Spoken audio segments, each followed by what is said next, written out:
accepted him into heaven and that he's with the Lord and he's happy and not suffering anymore and safe. And I hope that he is looking down on me when I'm out in the field and puts me to basically lay down for the rest of my life. He likes to lay down.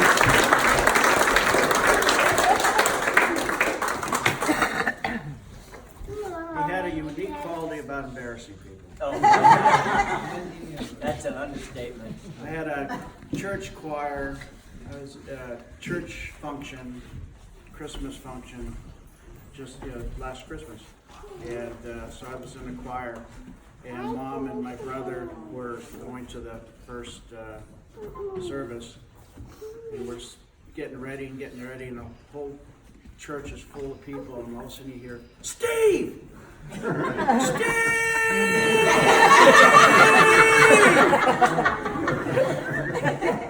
And the pastor goes, I think somebody wants your attention. And I said, and he goes, those people up there, I go, I don't know them. From my life. So does anybody else want to say something about Mike? O'Toole does. O'Toole says he's got a couple of Yeah, great story. Well, I got a lot of stories. I've known Mike for 30 years. So if we put one story for each year, there's 30 stories I've got. And For lot each of day. for each year. And I've got a lot of them. Might embarrass somebody, but they have to come out today.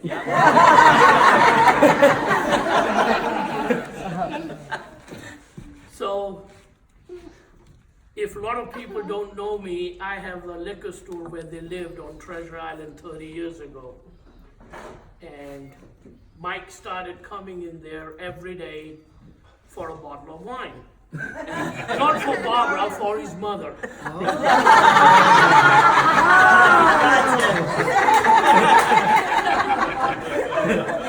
Barbara,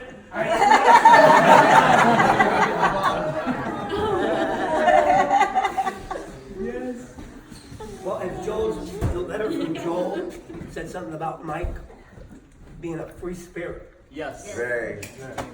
The 1968 Vietnam, the draft, Michael in San Francisco. Now think, you know Michael, and you're 18 years old, and you get a letter saying, come down to the induction place to go to Vietnam. What do you think Michael went? The other way. Michael went to Hawaii. Guess what Michael found in Hawaii? That stuff that grows up there. Somehow Michael makes it from Hawaii to Milwaukee. Michael's the streets of San Francisco. He ain't touched a weed, a bug, hasn't seen a wild animal. Michael's terrified of anything in the jungle. So naturally, he's over there, he's getting high. Then he comes over here and he's in a damn circus. Michael now works in a circus. And he sees this beautiful girl, and her name's Karen. So they start having a relationship, and somehow Michael ends up driving a brand new Cadillac. He's 20 years old, 21, 22 years old. He's driving from Texas, Texas, with a pound of pot in the trunk. In a brand new Cadillac. He's 20 years old. He drives to a little town called Hillsboro, Illinois, and they stop him. And I don't understand this because Karen's dad was a bail bondsman in Milwaukee, so I thought, hell, this dude can bail him out. Well, next thing I know, Mike's coming to my office, and I'm like, this is the time of white shoe, disco deck, you know. Early I'm Disco 70s. Terry. I'm sitting in my office with my feet on my desk, and Mike walks in and says he wants a job. You know. So Michael has great work ethic. You guys might not know this about Michael, because this is later in Michael's life. But Michael at one time worked constantly. When he first came to work with me, he wanted me to pick him up at 5 or 6 o'clock in the morning. He didn't want me to take him home until 11, 12 o'clock at night, because he lived in a house with a bunch of guys that were all busted.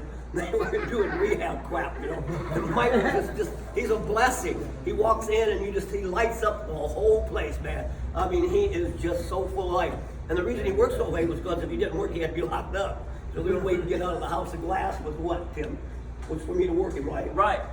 We went out and we worked and we worked and we worked. And that's 45 years ago, man. I've known Michael from Port Washington to Heron, Illinois, to down here. And you couldn't ask for a better person. Mike was the best. Yep.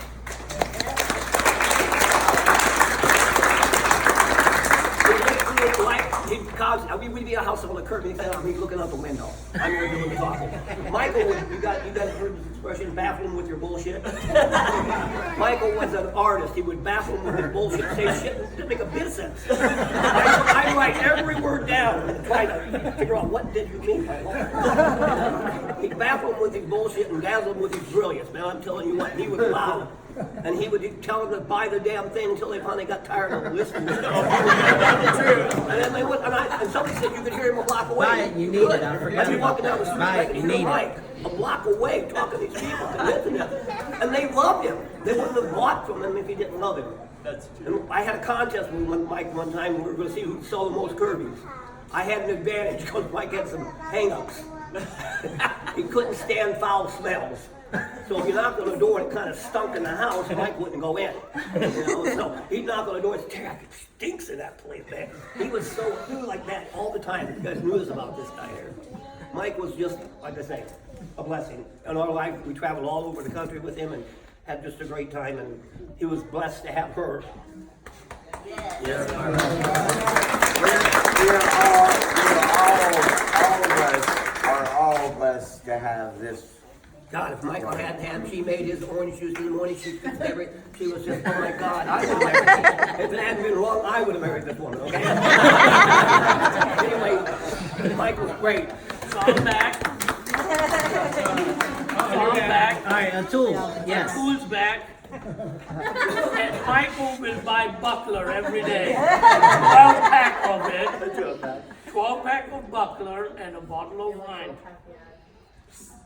So one Sunday he calls me. We became very close friends. We used to do Easter together with the kids and everything. And we had each other's home number. So one Sunday he calls me at 6 in the morning. This is Sunday morning. Time to relax. He calls me at 6 in the morning. You want to go out on a boat? I said, sure. Well, meet me within half an hour at my house, Lagoon Lane.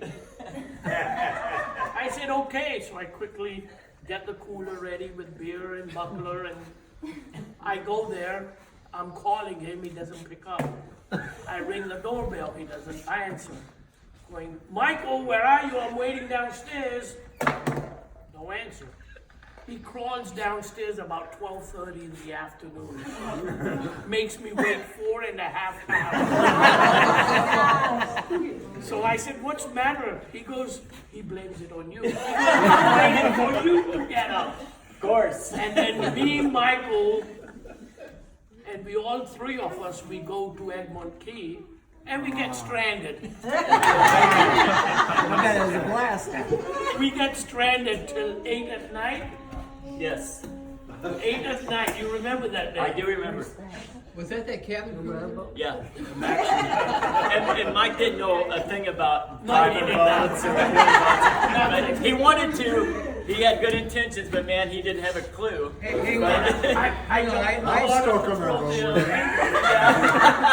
jumped in the water to throw the anchor because he didn't have a clue. He's like, here, until Yeah, jump in here with me.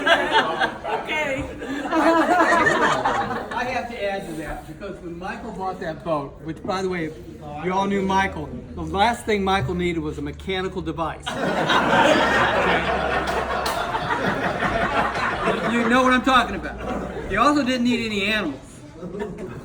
But Michael got that boat, and since I grew up in the boat business, he's calling me up and he's going, John, he says, I just got this big boat, and he's, you know how excited he You say it is a boat, it's bigger than, yeah. So finally we go over and he says, but I gotta learn to drive it because I have to actually bring it back into the dock once I take it out. See, he figured out how to get it out. He just didn't know how to get it back. So I take Mike out, and I understand the stranding. We went out in the middle of the bay, and he has twin engines, so he's still one of these numbers. I never saw anyone spin a boat, a 30-foot boat, like Michael did. But he finally did. Then when we came back in, it's like that first time you have to do it all on your own. And Michael brought it right in, soft as a button. I don't think he ever did it again soft. But so I understand you getting stranded with Mike. Yeah. So at that time, when he was selling Kirby, he would come in the store beginning of the month, as usual, says, a tool, I've got 14 to sell this month. I said, okay. Next day would be the first of the month. My guys hasn't sold any, but I've sold one. I said, okay, you're on good track. 2 days later, they've sold one and I've sold 3. Well, he would repeat this for 3-4 months. By the 5th month, he comes in on the 30th of the month. This is how good he was. I was renting, paying $575 a month. On the 3rd or the 4th month, last day of the month, he sold me a Kirby for $1,800.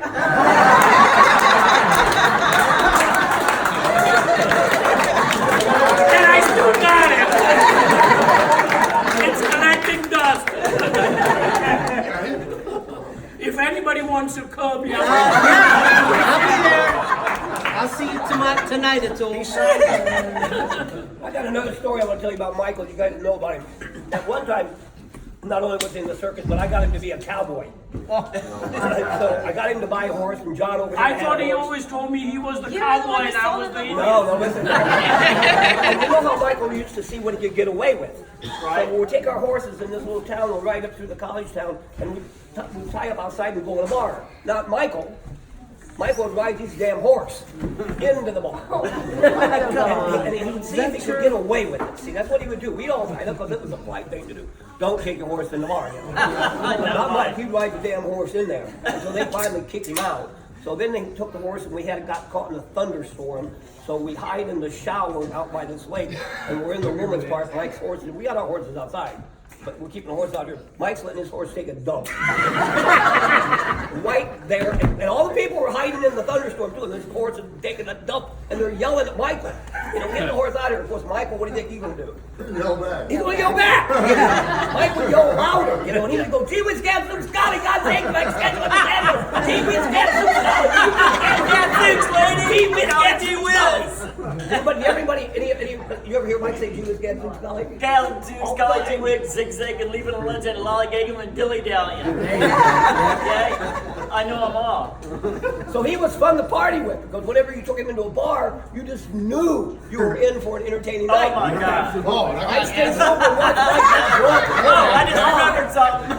And Debbie was a bartender at this time when Mike was out there chasing around in this bar, so she was watching his behavior when he'd get drunk. He was just a blast. Oh my God. We'll miss him. Nobody was as fun as Mike. That $600 of that Christmas sale? You were there? I was there, and I know what happened to that money. Now it's been all them years. That night, Mom's Venus, me and Bill would sit there. Oh, we're passing this. Oh, we're at the bar. We need some money, Red. So he'd hand us out a couple dollars, whatever. Yeah. And pretty soon, I got no more money. I don't know. We had the rental car. We had the money. We had everything, and Mike had nothing. And we had a good time, but we had a good time. And you're right. It was Christmas Eve. It was Christmas Eve. And the Mike funny made a part about mistake. that was the lady writing the check. The lady, she just goes, "Lady, just sign your name. You're not writing it fast enough. Give me that checkbook." It was Christmas Eve, and it was almost 5 o'clock, and the bank closed at 5 o'clock. Yeah. So if anybody knew Mike, is that, hey, Timmy, we got to get to the bank before 5 o'clock. Okay, Mike, we're going to get to the bank before 5 o'clock today, man. And every day was get to the bank before 5 o'clock with Mike. But this was Christmas Eve, and they didn't have any money. He had just broken up with Susan. He was in an emotional wreck, and so they closed that sale and they went out and partied. And that's the story that Joe was telling, where Mike had to come in and explain to Terry what he had done with the money the next morning.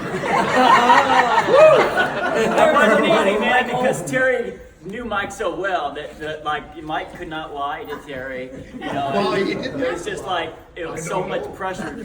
One time, Steve seen Mike over in this state fair when he was working for Culligan, right? And Steve was over there, right, Steve? And I'll tell you the story is that Steve seen him and he goes, hey, Mike, what you doing? He seen it was a Griffith, and he goes, where's Terry? Where's Terry? Where's Terry? Like, he starts freaking out because he knew if he seen Terry, that Terry would convince him to come back and work for him. And he was like, oh my God, he's going to get me again, right?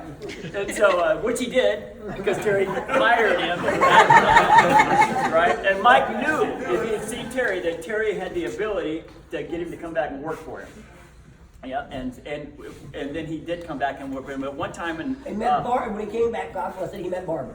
Yeah, he had to come back. Well, but then when he broke up with Susan one time, and this is right before he met Barb, we were over working in Lakeland, and I was knocking doors, and I knocked this demo up, and I think I stuck Barb in there, and then Mike came in and closed. Well, Mike didn't have no place to live because he just got kicked out of the relationship, and well, Mike says, well, how much is your mortgage payment? To these real old people, they said like $250 a month, and he says, well, I'll rent it, for $250 a month. But they liked Barbara so much that they went ahead and did it, right? Yeah. So then I'm over there working with him. I don't remember really, but I remember we went out to a bar. It's just the two guys, and me and him, and he was just the most wonderful person in the world. I love Mike, and but I left Mike at the bar because Mike could out-party me. Okay, so Mike, man, we're in there, man. We're just as wasted as you could possibly be, and he's standing on the bar, and standing up here like this, dancing on the bar, I'm going, Mike, I want to go home. He goes, Timmy, we ain't going nowhere. Bennigan's. Bennigan's. I said, Mike, I'm ready to go. I'm gonna have to go, man. I'm done. And so I leave him at the bar, and so then I'm at his house there, right? I'm sleeping on the couch, and he comes in. He had to take a cab or something, and he just grabs me off the couch and starts pouncing on me and beating me. Why'd you leave me, you son of a bitch? I can't tell you how many crazy things that Mike and I have done. And when he first started, Mike loved to sail Hobie cats, and that was his big passion, and he just loved this, and he was really good at it, but he didn't know how to do it, and John and Terry gave him one, right? And I taught him how to sail, right? But then he became better than me, and he never let me live this down. I mean, all the time, I'm better than you, because maybe he could hang out there on that thing and sail it like nobody I've ever seen. He was really good at it. That's because he weighed more than any of us. Yes, that's because he was so fat. I used to tell him that. I said, Mike, shit, if I was 250 pounds, I could do that too, right? 750. But, I love Mike more than anybody in the world, man. He was the nicest, greatest person that I'm ever going to meet, I think. I got another story. Jeremy, Thad, and Jameson and I used to work with Mike Rege all the time. And how do we determine where we're going to work that day? Where we're gonna eat. Where we're going to And eat. a lot of times it's Alvarez, Palmetto, Yeah, or what do you guys it want to eat? was Ruskin That totally for the fish house. Yes, we picked where we wanted to eat that day. How much weather did it take for Mike to call it a rain day? He draws Remember, That's one of my favorites. Right. Cancel rain day. Well, no, he would draw a circle on the windshield. He goes, Timmy, when this fills up, we're done. I forgot about that. When that circle fills up, we're done. I don't worry about it. That's one of my favorite Mike Rege. And I Oh took my that God. He watched the Weather Channel like it was on TV. Barbara. Oh shit, we gotta get up here. Barbara's gotta hear this story. Come on, you remember this story? What hurricane was that? So me and Mike were the only person working. There was 20 of us at the, you remember everybody was at Home Depot buying wood and they're all freaking out because of the storm. They're like, nobody wants to work, nothing. Mike freaking knocks me up in the house. No, I'm just not kidding, nobody's working. I need as much money as I can get at any time, especially in those days. So Mike gets me in the house. We show these people. That was off East Lake Road, down there, East Lake. And we get in there about an hour later, sell it for $1,500 because of Mike's million candle power spotlight. Has anybody ever been to Mike's condo on the beach? Mike and Barbara's condo? Did he show you the million candle light spotlight? They would shine down and say, look, you can see the fish down there from 6 stories up. So that was and I really take this to a T. And actually these guys, Mike, where you at, Mike D? Where'd he go? How many times do you want to go home and it was raining or something, nobody wanted to knock? Glenn will tell you that story. It's not about the weather, it's whether or not you work. Get out there and get in the house. That's the other thing I forgot I took from Mike Rege. It's not about the weather, it's whether or not you want to work. So you got to make that decision. Are we giving those things away at a door knock? Yeah. 8 million power. Dang, that's a new story. Yeah, we were giving those away. Yes, that's Alicia. That's Abby. She's 4. That's Savannah. She's 11. That's my mom right Mike there. Hollingsworth, Oh, no, you remember? you want to read this? Yeah. I'll introduce you. Okay. Nick, do you need to leave? Do you need to? I thought it was at the Stilton House. Deer House? No. The Reddington Beach House. Oh, Reddington Beach? Reddington Beach House. We were both wrong. Okay. Mike took Lori and I out on the Hobie Cat. That was our first trip out on that. And he told us not to lose sight of the shore. The fog started rolling in and we couldn't see anything. It became disoriented, didn't know which way shore it was. Lori started freaking out. Mike set her mind at ease with one of his special little cigarettes. Okay, we're spending the night out here today. We love it. Mike took you on a 3-hour tour, didn't he? Yeah.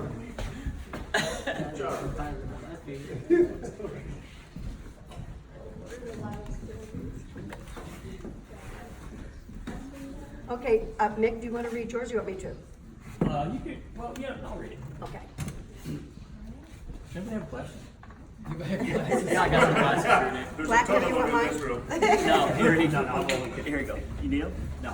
Okay. All right, well, mine actually, I cut to the quick on this one. Mike was always the focal point in a group, fun to be around. But I'm gonna add to this story.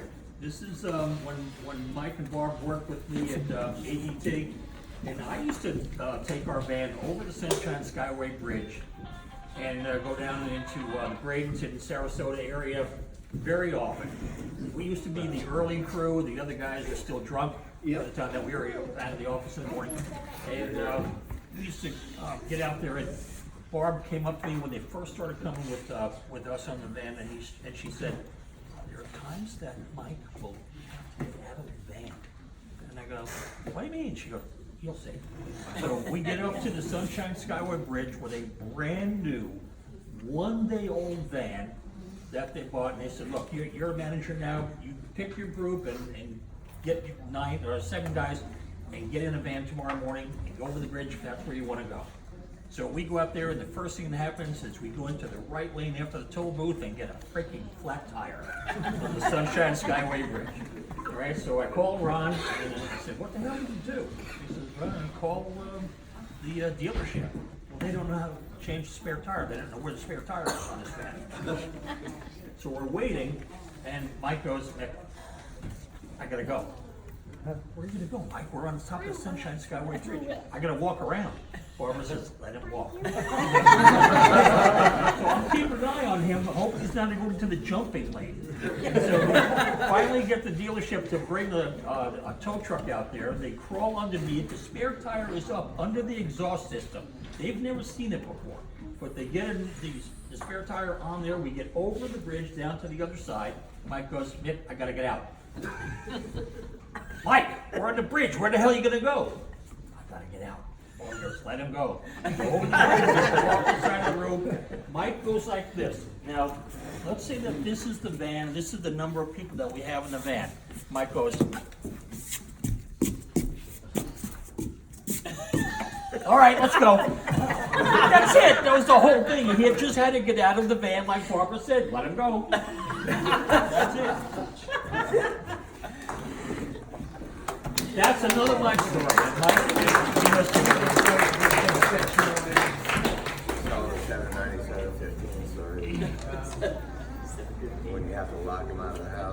And Mitchell, do you want me to read yours, Mitchell? Mitchell said, if Mitchell's known Mike for 30, Since 40, 78. yeah, longer than the rest of us. I They think. lived in the same apartment complex Where? in Carrollwood, and he just told me the story. He's emotional, so I'll go ahead and just tell it here because, you know, he's going to break down crying probably when he says it. Yeah, they met in Carrollwood, and he used to keep his door open, and, you know, they'd have parties in and out of there, and one morning he comes out, and Mike's standing in his kitchen, you know, and he goes like, what are you doing here? Well, I'm not going to say what he was doing in the kitchen, but, you know, they were young, and they were doing what young people do in kitchens at 6, you know, early in the morning. Fixing breakfast. And he goes, who are you, and what are you doing in here? He goes, well, your brother sent me over here, man. And he goes, oh, okay, you want some of what I got? And Mitchell's like, yeah, you know, and then that friendship started, and they were friends for 30 years, you know, and best friends, right? We don't really want to know what happened in the kitchen.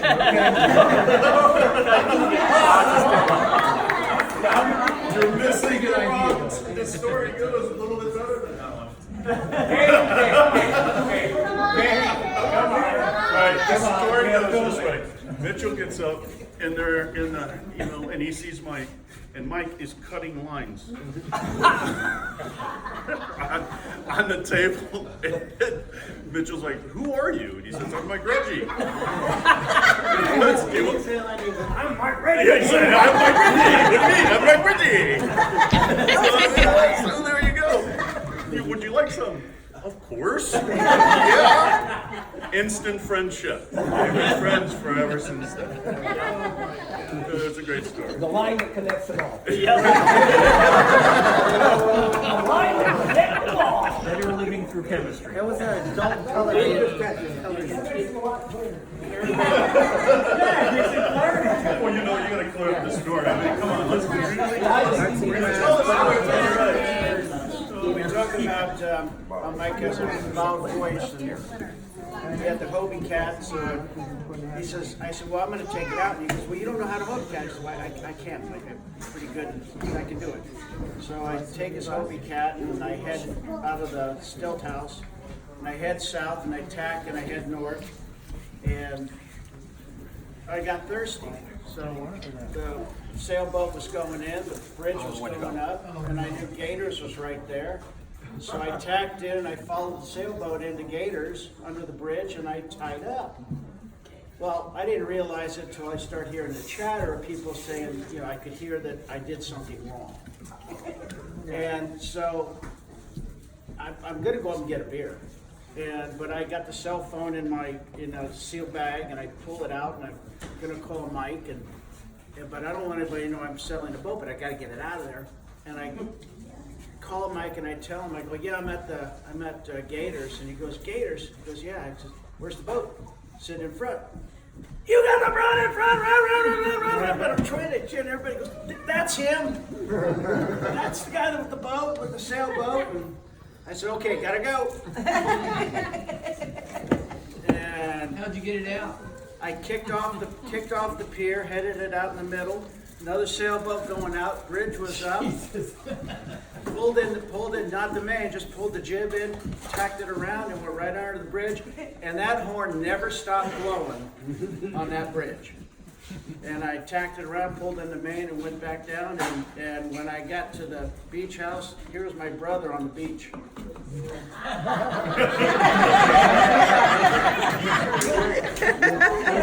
And I said, I didn't know. You're in the Navy, you're supposed to know. You know, now I see you are his brother. Hey, you're just a younger version of him. I'm sitting there looking at you. That's Reggie. I seen Reggie. And by the way, Reggie was doing what we all did when Reggie was on the sailboat. Walking back and forth, but where is he at? Why is he here? You never knew if he's coming back or not. Neither did he. Okay, well, I have a thing here from Mitchell's son, David. He said, I remember Mike and Dad taking Mitch, his brother, and David out water skiing for the first time. Mitch and I fell in love with water skiing that day. I will forever be grateful for that experience and love you, Mike. And Robbie Ireland says, unfortunately, I did not know Mike too long before he passed, but in that short time, I came to know him as one of the warmest, fun-loving persons I've ever met. A truly unique, rare person. And I guess this is from Anne Marie in Jerome. And they said, being new to your family, I have only a few memories of Mike. This is Anne Marie, because Jerome has been known Mike for years. But best one was when he sold my water softener system. He was such a fun man. He was. You're still trying to get it to work. Now don't try to return it. Don't call Mike and try and ask him how to return it. Does anybody else have anything they want to say about Mike? Steve, do you have anything you want to say? Can we all just get along? That's positive. That was his favorite saying. Can't we all just get along? Yeah, that was Mike's favorite saying. And you never have a problem, just opportunity to be creative. That's right. That's right. I forgot about that. I heard that a lot. That's a big one, yeah. Yeah. Opportunity to be creative. I have one more, last one. Okay, a tool. Which year? Yes, the best comes out last. So when Michael's coming every day, you know exactly what he's going to buy, what time he's going to show up, and you hear it before he enters. So you don't want him disturbing other customers. You bring it on the counter, you put it in a bag so it's in and out. But that don't happen with Michael. So Michael came in on 28th or 29th of December, and he leaves. And because of the Christmas holidays, we don't see him on the 30th, 31st, 1st of the year, don't see him. 2nd, 3rd, we don't see him. 4th, 5th, don't see him. So I asked my wife, I said, did you say anything to Michael and upset him? She goes, no. I said, well, it's the 6th of January. Don't tell me his mother stopped drinking and Michael's not here. So she goes, no, I haven't said anything. I said, well, if he doesn't show up by this weekend, I'm making a phone call. So I called him on Monday. I said, Michael, did I say anything that you're upset that I haven't seen you since last year? So he goes, no. But me and Barbara's got a bet. No drinking. New Year's resolution. Remember that one? No. You don't? Well, he told me we both got a bet. And how long did it last? About the 8th to the 6th. Thanks to me, Barbara is still drinking because I thought how Michael will think. So I said, Michael, how big was that wager? He said, $50. So I got 2 envelopes out, one made out for Michael Rege and put a $50 bill and put down there, you won. Another envelope with Barbara's name on it and put a $50 bill in there and put down you won, and I mailed it, so they both was a winner, and that's why she's still drinking.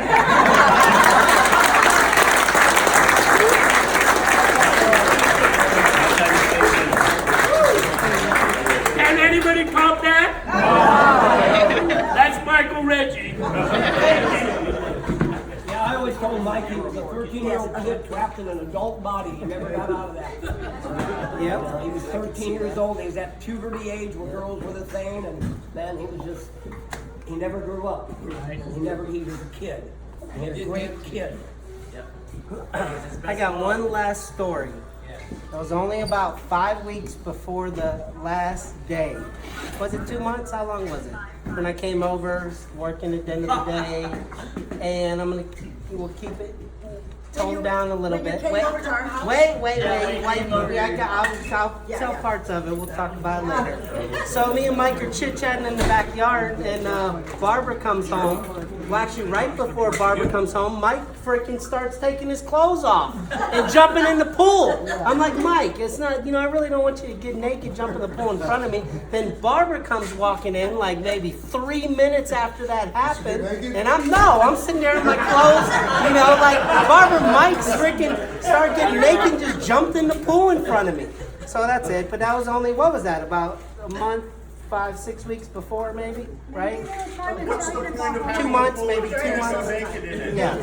So, but that was one of my, that was the last great time that I got to hang out with Mike for a little while. So, but I guess it's typical Mike Rege, right? Right. Yeah. And do you want to say anything about Mike? Gosh, everything that experience has been my only teacher. Yeah. That's what I hear from Mike, on a daily basis. I miss him. We all miss him. How about you, Jameson? Do you have any stories to tell about Mike? Oh, man. Just tell the chilly one. Just We tell have a the lot of story stories when to you tell first about met you, him. Jameson. Tell us how you first met Mike. Now we have kids here. That's calm down.